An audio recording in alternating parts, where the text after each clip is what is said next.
unusual because I watch a lot of boob tube too. I love it. But this was particularly thrilling because it was unexpected, and this great performance was recognized by this particular actor's peers. And I guess we were all so delighted because we didn't realize, in the light of his history as a performer, that he was capable of giving a fine, heavy, dramatic performance, because he won his first fame as a singer.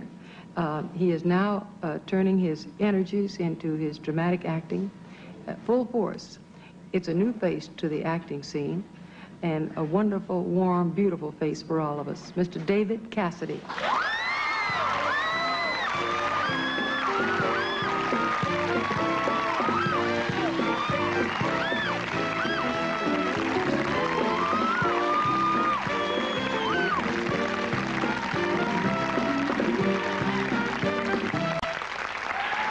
Thank you.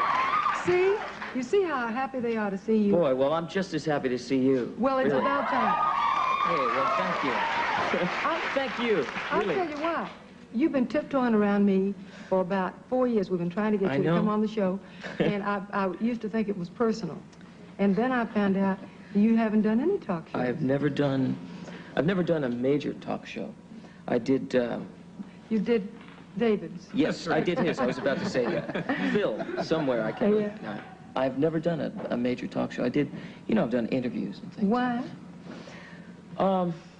That's a good question. I just, whenever the opportunity came up and people would ask, I think because prior to doing what I've been doing the last week or 10 days, all of the week and 10 days, I just never really had any desire to, I think, reveal myself in that respect. That's funny.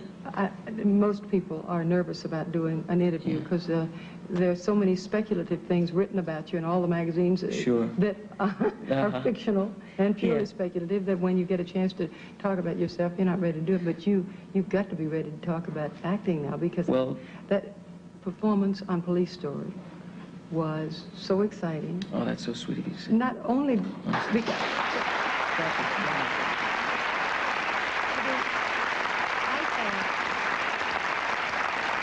Thank you so much, honestly. David, I saw none of the advance publicity on it, so I did not know what that night. But I just happened to tune into Police Story because I happen to be very fond of that series. And I saw them and I said, gee, he looks like David Cassidy, but that guy's so good, he couldn't be When would you learn to be an actor like that? Well...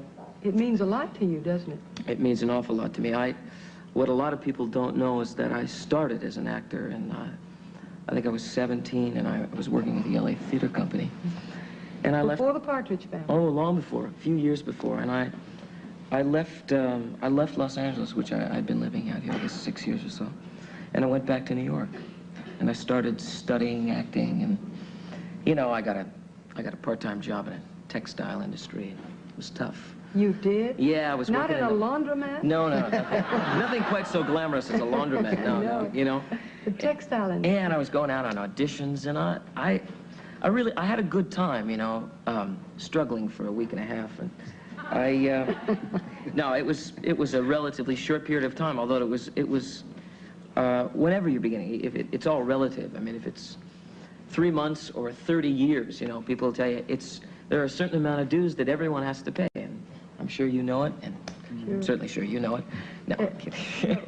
But the reason you would know it, probably more than most people, is that your career happened so quickly. So fast, and it really is difficult to top yourself. You started out, and when people are screaming and cheering and tearing your clothes off everywhere you go, there's certain rewards, I mean financial rewards, but your career doesn't get a chance to evolve as gradually. Precisely, which is why it happened in such a bizarre way, because I really was an actor, and I really was pursuing that. I had done a lot of dramatic guest shots and things, and I never anticipated anything near the magnitude or anything like that. It was just an acting job for me to do the Partridge Family and to do the pilot for it. And when it all evolved, it was just as, I mean, I was just as dumbstruck as everyone else, perhaps more, I guess, because, you know, being at the focal point of that, you know, it's the old saying, you can't really see the forest through the trees, you know? And it's frightening. It really is frightening. And I lost perspective as to what I wanted to do. And I felt more and more that as I continued it, it kind of robbed me of my identity, You know, people looked at me and said, oh, there he is. You're the guy who He's the one who plays the guitar and sings the rock song. Yeah. Eric, this is something we discussed once. You know, it happened very quickly.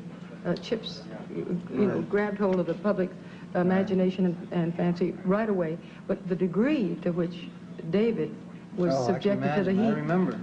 was so colossal. I don't know how anybody's psyche can handle it. Well, I'll tell you, I refer to it now as like going through the tunnel. You know, at least that's where it was for me, because I really lost touch with all my friends. Yeah.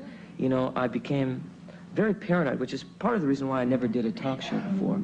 And I couldn't imagine myself sitting down here and trying to articulate what that experience was about. So what I did was I just stopped it all. I left. I left the business for about almost 4 years. And the reason that it feels so good to hear people responding in the way that you did, and you did, is because it was the first thing I had done in about 4 years. Question. The David Cassidy that we knew from the Partridge Family, who was going through the tunnel at the time, and must have been going through his own particular kind of hell. Really, no matter how much heaven surrounding him, it's very difficult. True.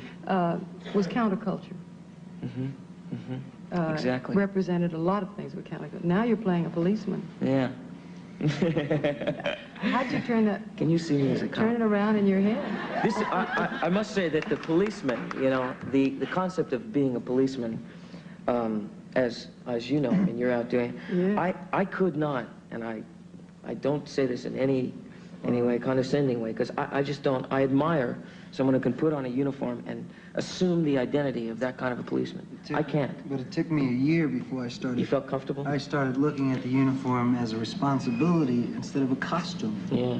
Really, I hear that. For the first year, I just whipped it on, and I was an actor working. Now I'm aware that What it I'm means. wearing. The responsibility. Oh, yeah. I'm beginning to feel that a little bit myself. Yeah. But the story really is much, I guess, like most of the police stories were.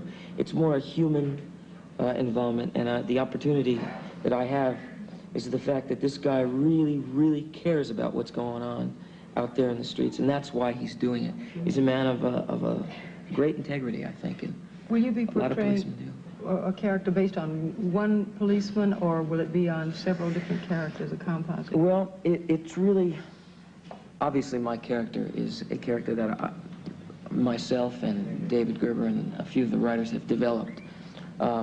But it was taken, the true experiences were taken from a group of undercover cops, most of whom I've met here and spent some time with, and it's absolutely fascinating. I mean, the education that I've been having, and it's just incredible. Just to see the other side, right, Eric? Right. You really get to know those guys. I really You know also, what they go through. Sure. I never, I suppose I was like most other people, where my attitude was, I always felt like it was them and it was us, you know, and they were kind of like those guys, the bad guys, and my attitude was always like that, but it's really changed. I really developed a lot of respect for them. That's the way it should be, you know, but it's hard to get